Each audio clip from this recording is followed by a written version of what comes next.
Aquí da inicio el programa de opinión más influyente de la radio. Las emisoras Democracia AM y XFM presentan la revista de opinión Democracia, con la conducción y dirección de Gonzalo Rosero. No puede haber diálogo sin libertad de expresión. No puede haber diálogo sin libertad de expresión. Ella es el alma de un pueblo. Sin amilanarse. Sin amilanarse. Este Ecuador amazónico, desde siempre y hasta siempre. ¡Viva la patria! Combatiremos la corrupción. La de ahora y la de ayer. Y la que podría venir. La de adentro y la de afuera. La revista de opinión Democracia. Los temas realmente relevantes, analizados con la visión crítica del periodismo libre.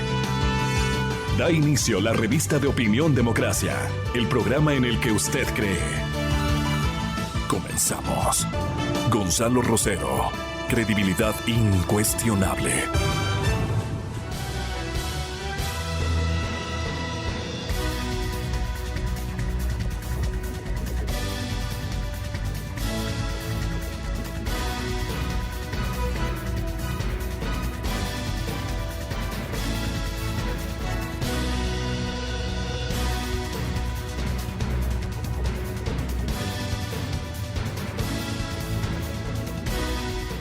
Un gran día para todos. Me permito saludarles muy cordialmente, invitarles a esta revista de noticias Democracia con la objetividad e independencia que nos caracteriza, en búsqueda de la verdad. Hay una serie de titulares inquietantes en la prensa nacional esta mañana. Por ejemplo, el IES ha detectado un sobreprecio en 6 contratos por medicinas.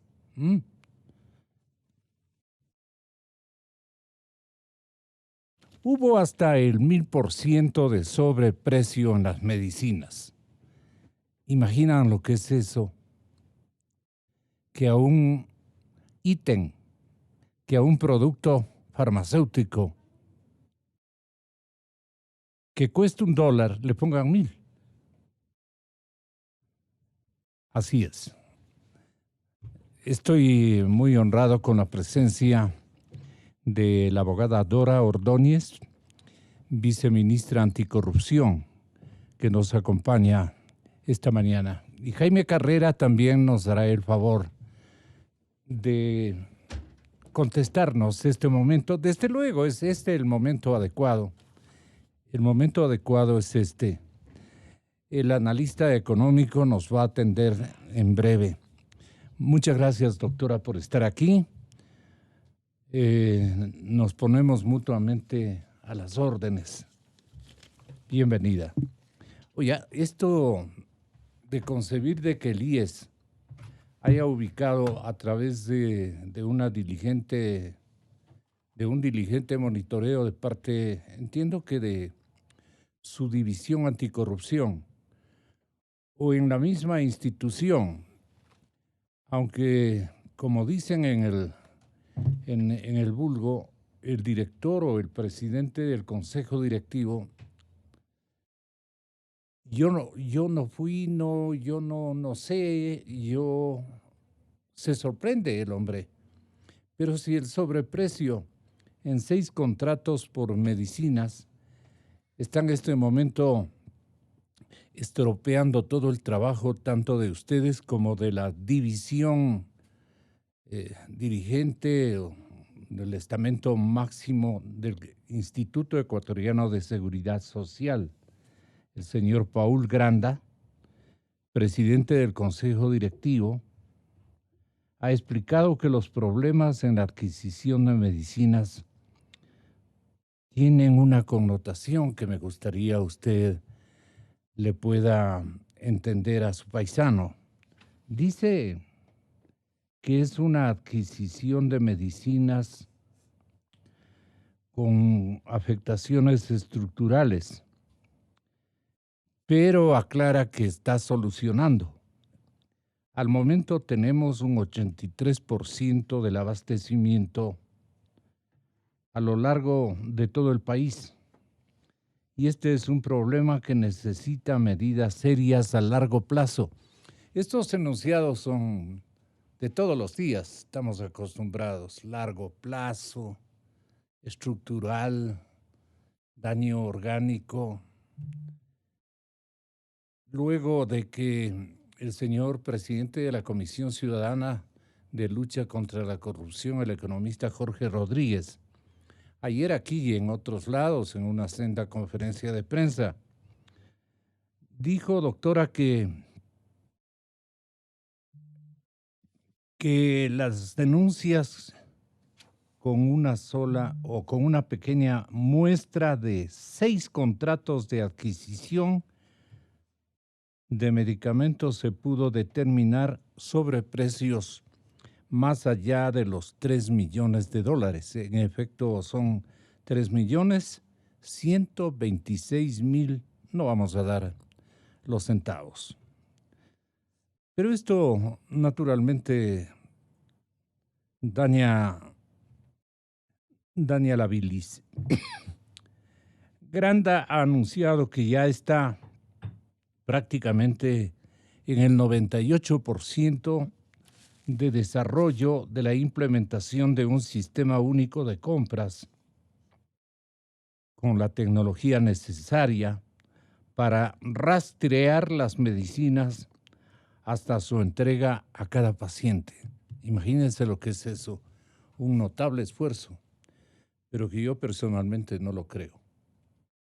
Y creo que si someto a una indagación ciudadana, a una encuesta, con todo lo que ha ocurrido en el IES, ni usted ni yo podemos creerle. Absolutamente. 1000% lo que cuesta $1 quiere decir que ubican los costos en 1000. Así sería. Así sería, doctora Dora. Bienvenida, muy buenos días. Le espero con esto que es una muestra en 6 contratos de sobreprecio solamente en una institución pública. Y ustedes convencieron al presidente Moreno que con el estamento que iba él a crear y apoyar, que de hecho lo ha hecho ciegamente, digamos, con todo el énfasis del mundo, el presidente de la República tiene que recibir y procesar este tipo de informaciones. Hasta ahora. Entonces, ni en el IES podemos poner orden, o ¿usted cree que es la estructura burocrática más compleja que tiene el país desde hace muchísimos años? De aquí han salido los más ricos del Ecuador, sin lugar a dudas. Es que revienta, como digo, la bilis, ¿no? ¿Cómo vamos a los más perjudicados?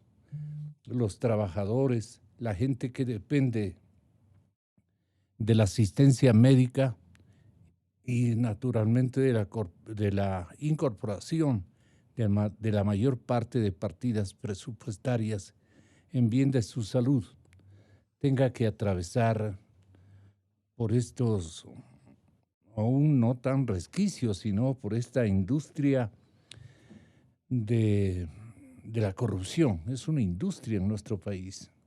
Están todos de acuerdo. Y yo quisiera una gran descripción de lo que ha sido, abogada, su experiencia en la administración de un estamento convocado a controlar todo este drama. Mi cordial bienvenida y me contento esta coincidencia de esta denuncia de la prensa nacional con su generosa contribución acá a los estudios de la cadena Democracia. Tenga la bondad, doctora Dora, bienvenida. Gracias, Gonzalo. Es un placer poder conocerle, además, y ser parte de esta entrevista en esta mañana. Estoy súper agradecida por el espacio. Yo no sé si es tan grata, al menos desde mi perspectiva, la coincidencia de que efectivamente haya salido esta denuncia en las últimas horas respecto a lo que tiene que ver con las adquisiciones en el No, IES. para los dos creo que no es tan grata, Sí. ¿no? Así, yo En esperaba absoluto. encontrarle y ubicarle con un mensaje de congratulación por su presencia y hasta felicitar por algunas aristas que ustedes están finalmente controlándolas. Aunque no las creo, por ejemplo, esto de la asociación institucional, una especie de confraternidad de funciones para controlar la corrupción. Suena retóricamente bastante aceptable, pero ¿cómo van a ser las coordinaciones entre la función legislativa y, por ejemplo, la función ejecutiva, donde hay mucha tela que cortar y donde se inauguran precisamente las uñas largas, porque el silencio de los parlamentarios aflora de lo que está en este momento denunciando el señor ministro de Energía, Carlos Pérez, y que ahora le invitan a que diga con nombres y apellidos, circunstancias. ¿Quiénes son? ¿Quiénes son? Imagínese. A nosotros también nos interesaría saber de alguna forma quiénes son. Entiendo que el ministro Pérez hará las respectivas declaraciones en el espacio que corresponda. Para nosotros como Secretaría Anticorrupción, usted manifestaba que el presidente había dado toda la confianza en que este espacio podría generar algunas acciones importantes. Gonzalo, la corrupción no solamente en el Ecuador es que nos, como dice usted, nos revierte el hígado. No, es a nivel regional, es a nivel mundial. Es un tema supremamente complejo de poder atacar. En alguna entrevista en la que Iván Granda estuvo presente, y usted hacía referencia a una entrevista mía en el Telégrafo y decía, me parece que se equivoca la doctora cuando dice que es difícil recuperar los recursos que son producto de actividades ilícitas, y yo me ratifico en que es muy complejo. Por eso es que incluso las propias organizaciones internacionales como Naciones Unidas, Banco Mundial, han generado varias iniciativas para poder dar y perseguir estos recursos que lamentablemente se van a paraísos fiscales, a refugios seguros que además encuentran ahí la impunidad. Y eso no puede pasar. La impunidad y el silencio, ¿no? Así es. Y por eso es el que secretismo. Además, en varios países de la región también se han generado ingentes esfuerzos, con todas las dificultades que pudieran existir. Por ejemplo, la conformación de esta comisión de expertos en Guatemala, que de alguna forma ha permitido incluso investigar algunos casos, porque el gobierno guatemalteco era un gobierno totalmente corrupto, además con actividades, o mejor dicho, con acciones y resultados colaterales de muertes de cientos de miles de personas. Entonces era una situación tremendamente grave y se vio la necesidad de que estas organizaciones puedan incursionar y apoyar para que el Estado además se desprenda de esos funcionarios corruptos que además han estado en las funciones judiciales. En el Ecuador, nosotros lo que planteamos más bien fue conformar una comisión que además respete la independencia de poderes y la soberanía del país.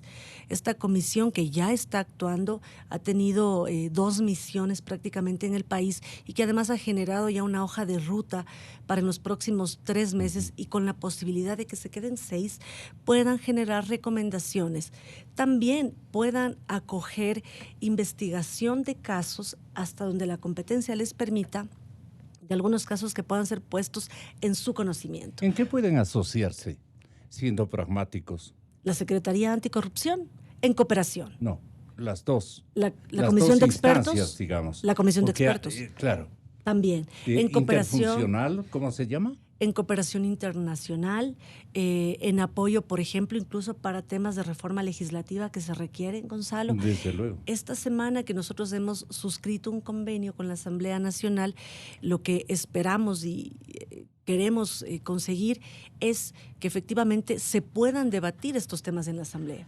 Hay varias deudas ahí, pero yo veo en los acercamientos que hemos tenido con el propio presidente de la Asamblea, con la presidenta de la Comisión de Justicia, que hay toda la intención de poder poner en la mesa del debate, en principio la Comisión de Justicia, luego del Pleno de la Asamblea, las reformas requeridas.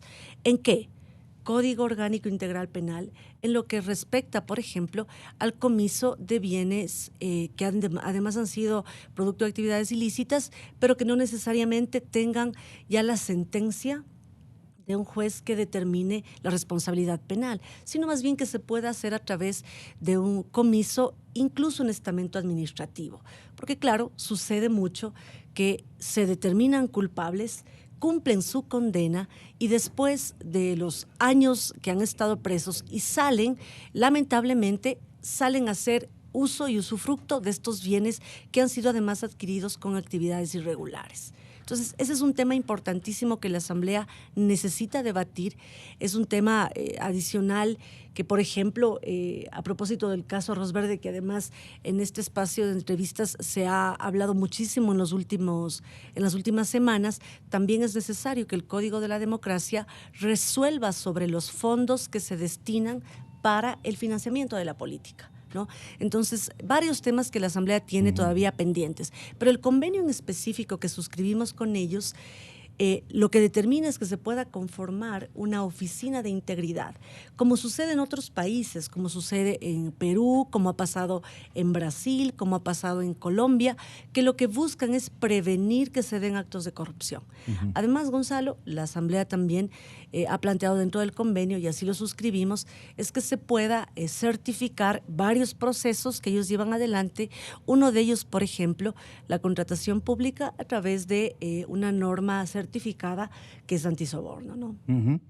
Los dos parientes, ¿qué pueden hacer en este momento en asocio? Me refiero a Paul y me refiero naturalmente a Iván. A Iván. No son parientes. Siempre ha habido esta confusión. Ah, sí. Sí, los coterráneos, pero no parientes. Los hermané, imagínese. Sí, probablemente tienen algún parecido, porque siempre hacen esa pregunta.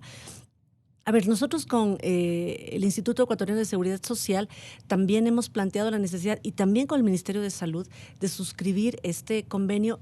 En algún momento conversábamos con Iván y decíamos, pasemos de la mera suscripción de convenios o acuerdos y concretemos los resultados. Claro, por ejemplo, con la Asamblea ya avanzamos en la definición de los objetivos del convenio, que era formar la Oficina de Integridad. Por eso es que ya lo suscribimos y lo hicimos público. Con el IES esperamos hacer lo mismo. Logramos un acercamiento hace algunas semanas atrás, sin embargo aún no se ha podido concretar. Pero hay un tema importante que ha manifestado el presidente del directorio y está relacionado efectivamente al control de las adquisiciones. La corrupción en los estamentos públicos se da fundamentalmente en donde existen recursos y obviamente es en sus compras públicas. Y como le decía a Gonzalo, además hay una institucionalidad fortalecida desde adentro, lamentablemente, que genera este caldo de cultivo para que existan institucionalidad que los más procesos o de menos adquisición configuran entre las partes una metodología de robo, de atraco singular, atípica, muy bien coordinada. ¿Nos podría explicar? La gente quiere saber cómo ustedes están operando y en términos de elaborar este tipo de diagnósticos. Y en algún caso no solamente al interno de la institución, Gonzalo, sino también, lamentablemente, por deficiencias en la ley se da esto.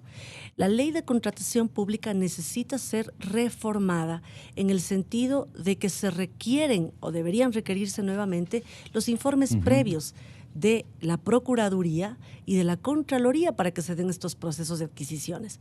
Lamentablemente, en la década pasada se eliminaron estos informes previos y, claro, además se generaron procesos de contratación que se podían dar a título directo y que ya no requerían incluso el concurso en una especie de licitación. Entonces, claro, desde la ley hasta las instituciones es necesario revisarlas. Es bueno, y yo me dejo acompañar siempre de experiencias exógenas. Por ejemplo, una nación estropeada prácticamente en sus presupuestos por la corrupción de hace muchísimos años es México. Y los atracos son a diario, a cada instante, en simultáneo. Y no estoy exagerando. Conozco a esa sociedad y Daniel Linsker, director de Control Risk, se refirió en la cadena española CNN, cadena norteamericana, pero en español, perdón, CNN Dinero con Javier Servia, a esta circunstancia justamente ayer en la tarde. Entre la alta capacidad que tiene México en su sociedad civil y su periodismo investigativo, que además hay que comendarlo en especial por las condiciones, digamos, de violencia que se sufre contra periodistas en el país, donde realmente falla México es en la independencia judicial, en la capacidad de las fiscalías y del Sistema Nacional Anticorrupción, la falta de recursos la falta de herramientas legales para buscar la colaboración con diferentes personas que hayan podido estar involucradas y la colaboración internacional a la hora de hacer estas investigaciones. Y pues no hay que ir muy lejos. Si tú ves lo que ha pasado en otros países de la región con el caso de Odebrecht, en México realmente está muy en pañales todo lo que tiene que ver con la investigación sobre Odebrecht. Esto es lo que uno de los técnicos consultados por el periodista económico de la cadena CNN en español en horas de la tarde rescató como una experiencia particular de su gestión. Pero él responsabiliza al estamento judicial, no solamente en su práctica, sino en el diseño de sus leyes de control. ¿Usted no cree que nos perjudicamos en simultáneo el instante en que más le creemos a la Contraloría que a determinada comisión anticorrupción? Y peor si inventan comisiones anticorrupción de lucha contra la corrupción en cada una de las instituciones. Ahí viene un manoseo disimulatorio que los tipos, los actores, estarán preparando para engañar a uno y a otro. ¿No cree que debe ser una sola entidad la que debe hacer un seguimiento de los procesos, especialmente por la línea de contratación pública? Ahí que han avanzado en términos más que todo pragmáticos de una legislación adecuada que le podamos ofrecer al Congreso Nacional por parte del mismísimo, a la responsabilidad de Paul, digamos, concentrando en alguien la responsabilidad de revisión de cada uno de los contratos. Pero deben ser miles de contratos que en simultáneo funcionan cada hora, cada día, cada minuto. ¿Cómo es el espectro de contratación pública de nuestro país? ¿A qué conclusión llega la abogada Dora? En un documento que está publicado en la web de las Naciones Unidas, habla de que el perjuicio para los países en desarrollo por concepto de corrupción podría bordear entre los 20 y 40 mil millones de dólares. Es alarmante. Porque además las poblaciones más vulnerables son las más afectadas, porque estos recursos que deberían estar destinados para atender sus necesidades primordialmente se desvían y efectivamente van a parar en las arcas de quienes han sido parte de estos procesos de contratación. En el audio que pudimos escuchar hace rato se hablaba de independencia judicial y es tremendamente importante que podamos contar con eso en el país. Pero yo creo que no podemos tener una memoria colectiva tan ingrata e injusta. En los últimos años... Injusta, dice. Sí, por supuesto que sí, porque incluso ahora se habla de actos de corrupción. Yo quisiera preguntar, ¿cuáles actos de corrupción han sido investigados en este gobierno y cuántos detenidos o cuántos procesados hay por ese caso? No. Todos los casos de corrupción de los que hemos hablado en los últimos meses han sido relacionados a la administración del gobierno anterior, a los últimos 10 años, ¿no? Y por eso creo que es necesario, además, Gonzalo, ser justos en la historia. La segunda administración del mismo movimiento político lo que ha hecho es disimular lo del primero. Silenciar algunas cosas, no profundizar y no rescatar el dinero robado, por ejemplo. Eso es una negligencia histórica muy significativa que carga en espaldas del presidente Moreno. Yo creo que eso también es una apreciación injusta de su parte. Muy ligera, lo voy a decir, injusta. Lo voy a decir porque, a ver, además usted... Pero alguien tiene que decir, además que es una persona usted sumamente informada. Nosotros hemos hecho público desde la Secretaría Anticorrupción la recuperación de 18,5 millones de dólares que han vuelto a las arcas y al Tesoro Nacional. Eso no ha pasado nunca, Gonzalo. Por eso decía, creo que hay que ser justos. ¿Pero cuántos se han robado en todo el tiempo? Son miles de millones. Es imposible incluso valorarlo, porque los sobreprecios que se han dado en contratos, que se entregaron a título directo, con regímenes especiales, 18,5 millones de dólares que han sido recuperados, sin duda, pero en otros países incluso ha sido mucho más difícil hacerlo. Yo sé que es una tarea muy compleja, pero además es un sistema, como le decía hace un instante, que necesita desinstitucionalizarse. La independencia de la función judicial es clave, pero eso todavía no se consigue en algunos casos. Le comento, sobre los bienes que fueron incautados en el caso Petroecuador, en donde está involucrado Capaya, ¿no? Se requiere una sentencia y un mandamiento de ejecución. A pesar de que hay una sentencia en firme desde el año anterior, este mandamiento de ejecución debe decirnos bajo qué condiciones se van a hacer la venta de estos bienes. Sí. Y estamos en este proceso, ¿no?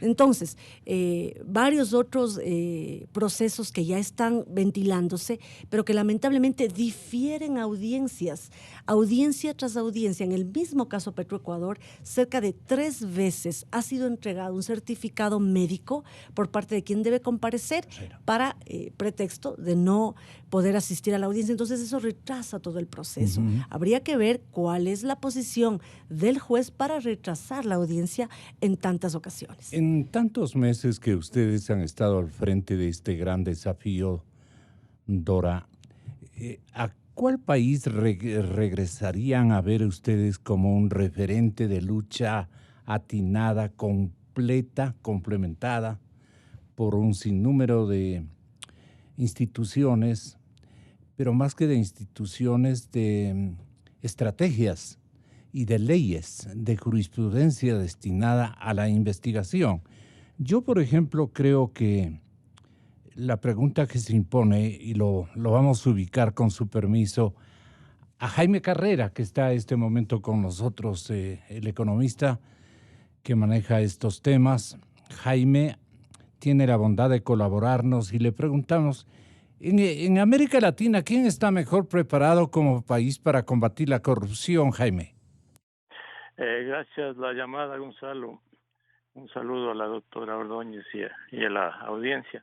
Miren, en América Latina hay 2 ejemplos que son a Dalí en la lucha contra la corrupción. Son Chile y Uruguay. Ahora la corrupción corroe la moral pública y se irradia en el resto de la sociedad. E incluso es un atentado al desarrollo de los países. En el mundo, en los países más desarrollados, en los que han alcanzado cierto nivel de vida adecuado, la corrupción es menor. Es cierto que casi en todos los países hay algo de corrupción, pero la corrupción se da más en los países que tienen débiles instituciones, en los que se concibe de manera diferente la gestión pública, ¿no? Si en el Ecuador no se entiende que desde el Estado se manejan fondos de la sociedad y que los gobiernos solo administran recursos que entregan al Estado las personas, las empresas, y que el servicio público es eso, es un servicio. Si no se entiende eso, jamás se puede luchar contra la corrupción. El antídoto fundamental para luchar contra la corrupción es la transparencia. Toda la gestión pública, sin excepción, desde el conserje de un ministerio hasta su máxima autoridad, tienen la obligación de ser absolutamente transparentes con lo que hacen en la gestión pública. Y no es cuestión de leyes.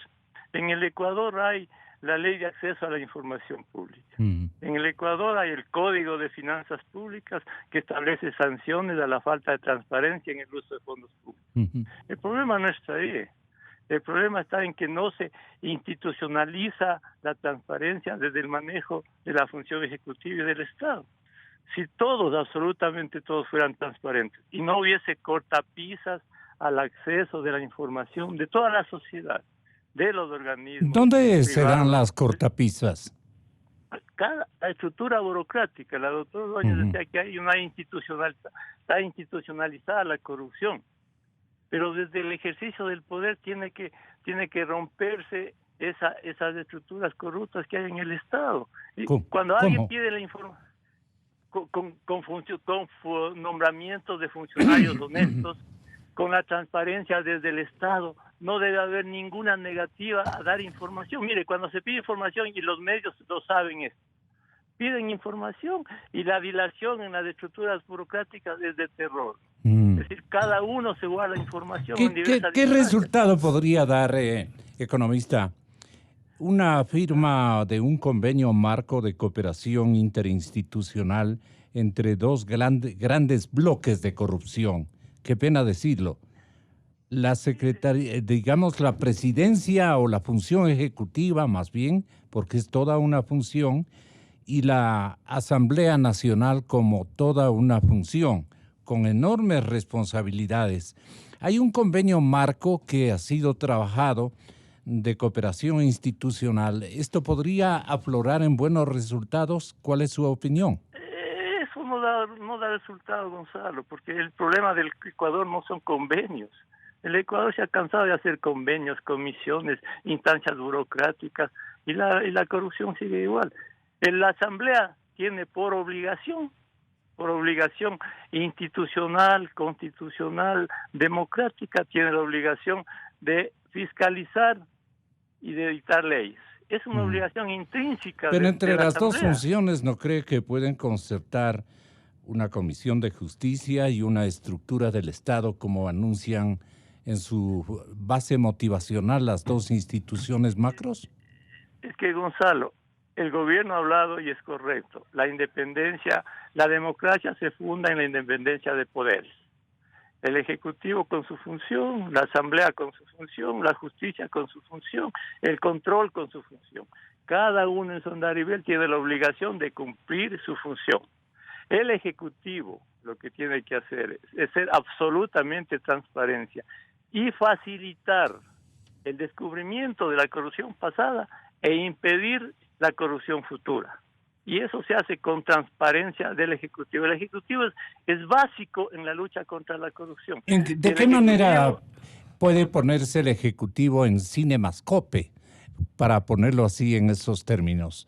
Clarísimo, con toda una panorámica, la función ejecutiva, que pueda cachar a la otra, que maneja una serie de instituciones a las que le da un resplandeciente instrumento legal, que no es tal, más bien donde se fabrican leyes con trampa, que eso sí es certero decirlo, y que con dos cláusulas que integren a un cuerpo de control, a un cuerpo jurídico de control, está solucionado el problema, desquiciando incluso los afanes propios de la mismísima Contraloría General del Estado. ¿Esto que ustedes han encontrado se asemeja a mi diagnóstico, doctora Dora Ordóñez? Gonzalo, yo creo que en la historia del país siempre hay momentos claves y que en estricto son también coyunturales. Decir que las comisiones no son necesarias, que desde el Ejecutivo no se hace mayor cosa, yo creo que sí necesita un análisis un poquito más profundo. Ojalá no necesitaríamos la Secretaría Anticorrupción, ojalá no necesitaríamos a la CEICE, que es la Comisión de Expertos Internacionales. ¿No fue una Internacional. novelería de su presidente? No, en absoluto. No Más del bien presidente lo que hacemos, Moreno, sino del presidente de la función anticorrupción. Yo lo que más que una novelería, creo que es el esfuerzo y de alguna forma la necesidad de que podamos contar con más manos que ayuden. La comisión tiene cerca de un mes y medio, 45 días de haberse conformado. Nosotros vamos mostrando resultados progresivamente y por eso es necesario también la cooperación de otros organismos. Tanto así que por eso el convenio con la Asamblea Nacional también nos permite trabajar con ellos de manera unada. Es necesario que se reformen las leyes. Es necesario también que tengamos un marco jurídico que permita no solo sancionar, porque esto no se trata de que todas las semanas tengamos un preso nuevo, sino más bien de que tengamos la posibilidad de prevenir los casos de corrupción. De eso se trata. Por eso dentro de la Secretaría... ¿Y esa legislación cuándo aparece? La preventiva. Estamos trabajando ya con la Asamblea, les hemos planteado una propuesta de iniciativa normativa que obviamente tendrá que debatirla la Comisión de Justicia, pero otra cosa, no queremos imponerla porque eso ya no pasa ahora, sino tiene que analizarla la Comisión. Además, los asambleístas de la Comisión de Justicia y Estructura del Estado tienen experiencia, muchos de ellos, en los temas relacionados que queremos debatir ahora. Pero a ver, yo decía, ojalá no necesitaríamos más comisiones. Claro, si este fuera un país de mucha transparencia, pero eso no sucede. Y estamos encaminados en esfuerzos incluso para la reforma de la LOTAIP, a la que hacía referencia. Hemos hablado con César Ricaurte, hemos formado una mesa técnica con él para poder generar una propuesta de reforma y que exista efectivamente cumplimiento de la ley de transparencia, porque sucede, y ahí sí hay que hacer un mea culpa. También instituciones del Ejecutivo que lamentablemente no están cumpliendo con esas disposiciones. Pero nosotros ya hemos remitido una comunicación para pedir que se cumpla lo que establece la ley, a pesar de las deficiencias que pueda tenerla. Pero es una ley que está vigente. Entonces, estamos trabajando desde varias aristas, ¿no? En la prevención, por ejemplo, con la capacitación que queremos dar desde el Ministerio de Trabajo a los funcionarios públicos de nuevo ingreso. Desde el Ministerio de Educación también queremos hacerlo con los estudiantes de diferentes niveles educativos, porque la corrupción se da incluso en microprácticas. Cuando un estudiante decide copiar en un examen, esa es una micropráctica de corrupción que también necesita cambiar ese concepto de que el que es corrupto es el más vivo, de que si mi vecino es funcionario público y tiene una casa de $700,000, cuando gana $1,200 por mes y no están justificados, eso no puede ser natural en nuestro comportamiento.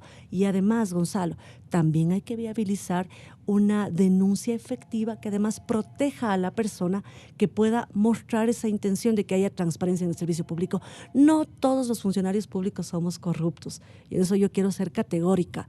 No porque estamos en la función sino la de lo generalidad. público. No es una generalidad, más bien lo que necesitamos es recuperar además el honor que es servir desde el sector público Eso al país. hacían nuestros abuelos y nuestros padres en algún momento, porque ellos también ya se dañaron, digamos. Y árbol dañado no tiene remedio, dicen, porque esa es la continuidad que nos predicaban precisamente ellos.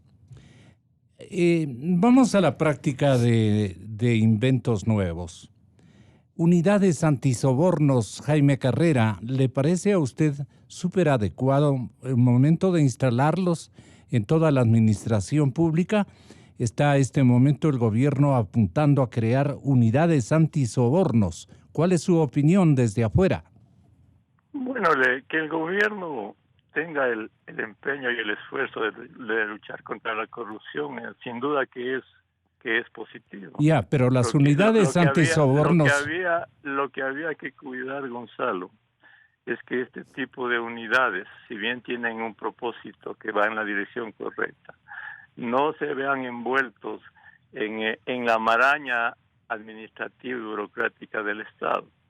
Entonces, lo que estas instancias, si bien pueden ser positivas, lo que deben hacer es contribuir de manera directa a que cada acto público sea transparente, que los contratos públicos sean transparentes, que no haya ninguna negación de la información a la sociedad civil y a quien la requiera.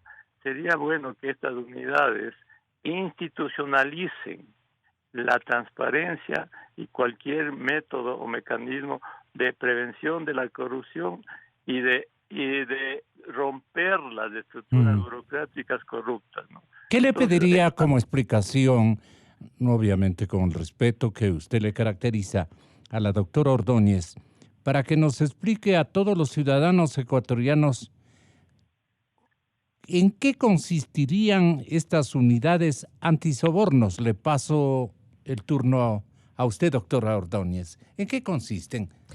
A ver, las unidades de integridad ética que están previstas instalarse en el caso de las empresas estratégicas del Estado que están coordinadas por EMCO a través de un comité. Es un comité de integridad, es por la condicionante empresarial que tienen precisamente estas instituciones.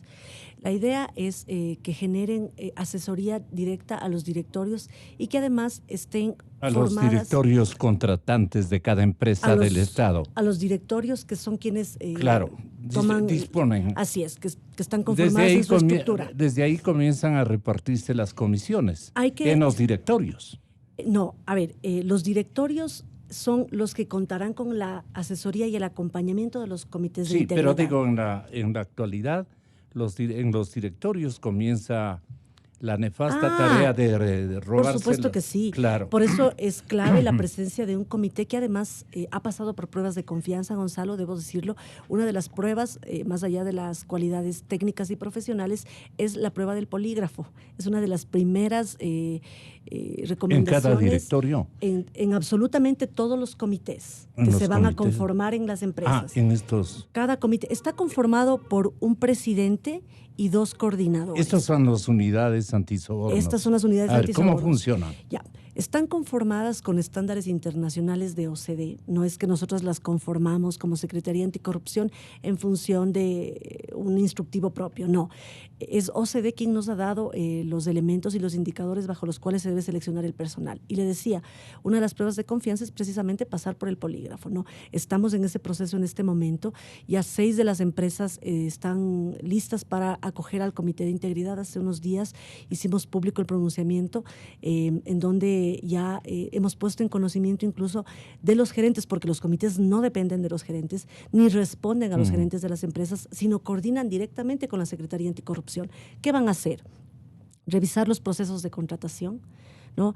En la etapa precontractual, lo que de alguna forma hacía antes la Contraloría y a lo que hacía referencia hace un momento, revisar las etapas de contratación desde la elaboración de los pliegos, acompañar la calificación, incluso a pesar de que existen comisiones técnicas que lo hacen, pero van a estar permanentemente enterados de qué procesos se van a dar a cabo en cada empresa. Van a estar además pendientes de las denuncias que a nivel interno también se puedan presentar. En la experiencia... A nivel interno, ¿qué tipo de denuncias podrían presentarse? Por ejemplo, de sobornos que se puedan estar entregando a ciertos funcionarios. Incluso... Y al chismoso le premiaríamos. En este caso, vamos a generar también un proceso de tener el cuidado de no hacer pública la denuncia, porque mucho pasa, cerca del 36% de denuncias que nosotros hemos 20 tenido. Y los rateros de turno le ofrecen 80. Esa es la dificultad que necesitamos superar, efectivamente, porque están expuestos a que cualquiera de los oferentes, por ejemplo, de un proceso contractual, pueda entregarles u ofrecerles alguna dádiva. Por eso es necesario el acompañamiento permanente de la Secretaría Anticorrupción. Además, se les da una capacitación continua a través de IAEN, ¿no? ¿Y cuánta confianza hay en el polígrafo?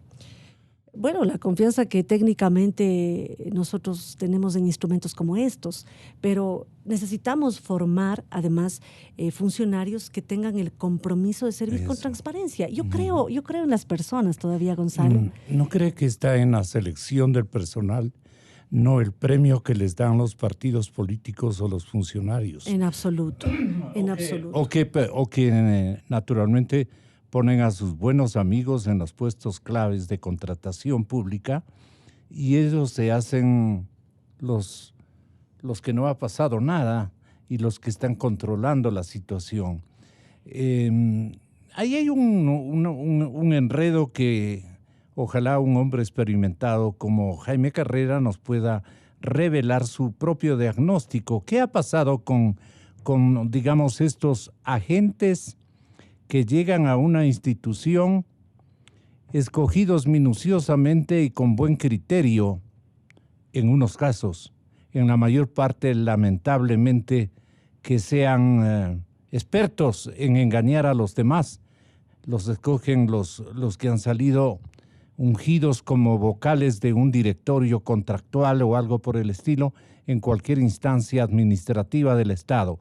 Y inclusive en la parte de la mixtura entre privados y estatales también. ¿Cuál es su consideración, Jaime? Mire, si el poder ejecutivo es un poder y hay que ejercer el poder en la lucha contra la corrupción. Si se nombra un ministro honesto, si el ministro nombra a sus secretarios honestos, si los directores departamentales y de instancias inferiores son honestos, y ellos son capaces de institucionalizar la lucha contra la corrupción y la transparencia, y sin dilación, sacar del sector público a los funcionarios que son corruptos. Bueno, ese es un gran paso para luchar contra la corrupción. Es decir, si desde todas las instancias directivas del Poder Ejecutivo, tanto a nivel administrativo, de empresas, absolutamente todas las instancias en las que se ejerce el poder, se ubican funcionarios honestos, capaces de no dejarse absorber por las estructuras burocráticas anquilosadas y corruptas, y ejercen su poder para extirpar esos cánceres que hay en el sector público, bueno, la corrupción se combatiría de manera importante, ¿no? Importante, que en cada ministerio se dice que se hace que los contratos públicos, que los contratos sean públicos, sean transparentes, que cada acto público que cada acto de la gestión del Estado sea público y transparente. Eso es lo que se requiere en el país. Ya. Y no se puede decir que desde el poder del Estado no se puede votar a la gente corrupta, si para eso se ejerce el poder, pues, Gonzalo. Para eso está la función ejecutiva. Entonces lo que se quiere es una absoluta voluntad política de ejercer el poder como debe ser desde el Ejecutivo para extirpar la corrupción desde adentro. Porque desde el poder del Ejecutivo... ¿En qué paró, Dorita, la cooperación eficaz? Tenemos un claro ejemplo. Capaya. Aquí está su abogado que entra de inmediato al estudio para cooperar, digamos, con este intento que usted seguramente quiere ir conociendo. Él tiene todas las intimidades, o él ha obtenido todas las intimidades bastante reales de Capaya. Pero a él no le sintonizaron en su cooperación eficaz, más bien le amenazaron. Le mandaron rumores de que lo van a matar. Y el abogado, naturalmente, en salvaguarda de su vida, ha logrado, sin consultar incluso a su defendido, ha logrado canalizar la búsqueda de una cárcel más segura para Capaya, en la que estaba con semejantes internos, estaba en una situación muy conflictiva. En cualquier momento, quien quiera que esté en esas cárceles puede morir acribillado, porque hay todo tipo de armas, todo tipo de condiciones que no han podido en este gobierno controlar. Está la buena de Dios. Y el que quiere atreverse a ingresar a las cárceles es a costa de su propia vida. Entonces todo esto hace que la gente en su cooperación eficaz no haya ofrecido su discurso de retorno, su cooperación.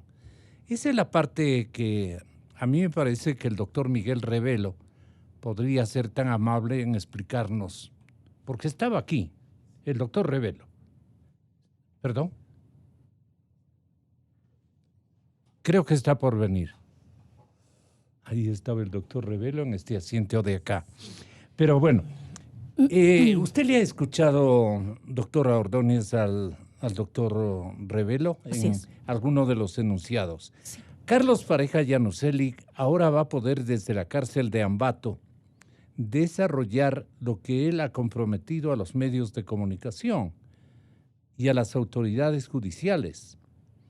Amplificar desde su cooperación eficaz para merecer un mejor trato en su sentencia o un mejor trato, como quiera llamarse. ¿Qué le parece a usted? Sí, he tenido la posibilidad de escuchar al abogado de Carlos Pareja. Entiendo que hay una preocupación de la integridad de su defendido. Este es un caso que le corresponde, incluso respecto a la cooperación eficaz, responder a la propia fiscal, ¿no? Es un caso que lo lleva adelante la propia Fiscalía, y creo que nosotros, más allá de que exista elementos positivos en el hecho de que nos dé más elementos de juicio, más información respecto a los casos de corrupción, nosotros como Secretaría de Anticorrupción desde ahí valoramos esa información. Pero lo otro le corresponde específicamente a la fiscal, y en este caso al proceso mismo, de responder sobre si es posible o no la cooperación eficaz, si se podría dar o no, cuáles son los elementos adicionales que se puedan conseguir. Hay un tema importante que Jaime decía, si usted me permite, Gonzalo, cuando hacía referencia a que el Ejecutivo debe tener confianza en sus gerentes respecto a los casos de corrupción, y que en este caso no sería necesario tener las oficinas de integridad. Yo ahí debo decir claramente, la corrupción únicamente no se da a nivel de gerentes, ¿no? También se da a nivel de mandos medios y de funcionarios que además tienen nombramiento en estas instituciones. Por eso es necesario también que cambiemos esa percepción de que estar en la función pública es aprovecharse de los recursos que existen ahí. Además, no es un tema únicamente del Ejecutivo, también es un tema del foro interno de cada persona. ¿Actúo o no con ética en el ejercicio de mi cargo? No podemos tener 2 millones de comisionados para que puedan identificar cada una de las actividades que ejerce un funcionario público. O sea, no podemos ser policía de cada una de las personas respecto a sus actividades en su ejercicio profesional o laboral. Por eso yo insisto en que la prevención para nosotros es uno de los ejes más importantes y la capacitación, la educación desde el nivel escolar es uno de nuestras aristas de trabajo sobre la que vamos a fortalecer la gestión de la Secretaría. Pero de que hay mucho por hacer, sin duda hay mucho por hacer. Pero creo que hay que resaltar una cosa. El gobierno nacional ha sido claro en generar esfuerzos para que desde las diferentes instituciones públicas y privadas, Gonzalo, porque también usted ha hecho referencia en otras entrevistas que yo he podido seguir, los grandes corruptores también son empresas privadas, pues empresas constructoras, hay personas naturales. Me encanta que usted ha traído a colación. Así es. Aquello. Entonces es necesario que también quede desde claro, lo privado tienen ustedes como un diagnóstico, no puede ser tan general, ¿no? Porque hay empresas también incorporadas a la ética administrativa, pero son contadísimas. Todo el mundo lo que encarga en estos puestos de contratación pública es al más sapo. Encargan al sapo para que se lleve bien con los digamos, contratantes de tantas fisuras que hay en un proceso de contratación. Allí, ¿cómo pensaban ustedes incidir para que haya normalidad en la contratación? Estamos trabajando también con la Comisión de Expertos Internacionales en la asesoría para generar, por ejemplo, una lista blanca de proveedores del Estado. Pero este es un proceso bien complejo. ¿Por qué? Porque la institución privada debe transparentar también sus cuentas. ¿A quién transfiere los recursos? Lo que ha pasado ahora con la última denuncia de Odebrecht, que ellos han tenido varios correos en donde identifican las transferencias que han hecho para Ruta Viva, por ejemplo, y para el caso del metro. Eso salió, me parece que hoy en una noticia, y ahí se identifica cómo Odebrecht transfería los recursos para pagar los sobornos. Entonces, es necesario que las empresas también sean transparentes, las empresas privadas me refiero. No solamente desde lo público debe generarse un ejercicio transparente de la función, sino también desde lo privado. Y no es posible que en este país la corrupción siga financiando la política. Esperamos que para el 2021 se puedan debatir ya las reformas en la Asamblea y podamos tener un proceso mucho más transparente. Muchas gracias por haber concurrido a esta entrevista. Nos quedamos en pendiente, ciertamente. Bueno, vamos, señoras y señores, a invitar a 2 importantes exfuncionarios del Estado ecuatoriano de méritos éticos para que tengan la bondad también de revelarnos sus propias experiencias. Inicio de espacio promocional y publicitario. La noticia del momento. Mujer gana 30,000